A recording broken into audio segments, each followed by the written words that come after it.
Mən gənc yaşında vaxtsız əcəlin qurbanı olan Quliyev Şirxan Sohraboğlu. 2005-ci ildə fevral ayının 12-sində Sumqayıt şəhərində dünyaya göz açmışam. Uşaq vaxtlarımdan çətinliklər görüb böyüyən biri olmuşam. 2 qardaş olmuşuq. Ən böyük olanı mən idim. Atamla, anamla, qardaşımla, sevdiklərimlə sağollaşıb.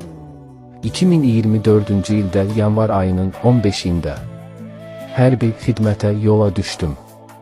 Bilməzdim evdən çıxışım sonuncu gedişim olacaq.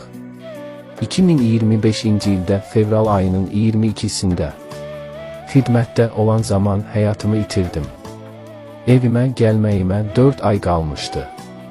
Nə sevinclə yolumu gözləyən ailəm. Bilməzdilər ki, evinə balasının tabutu gələcək. Atam, anam dərdimdən çox qocaldı.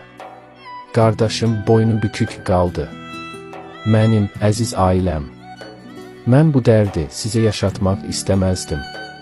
Siz mənim 20 yaşımda toyumu gözləyərkən, mənim isə qismətimdə toysuz ölümüm var imiş. Mən sizləri çox sevirəm. Gözünüzü yolda qoyduğum üçün məni bağışlayın. Bir şeyə çox heyfslənirəm ki, çox tez sizlərdən ayrı düşdüm. Əziz qardaşım Sadiq, atamı, anamı incitmə. Həmişə ağıllı ol. Onlardan müğayət ol. Özüm sizlərlə olmasam da, bir ömür boyu qəlbinizdə əbədi yaşayacağam.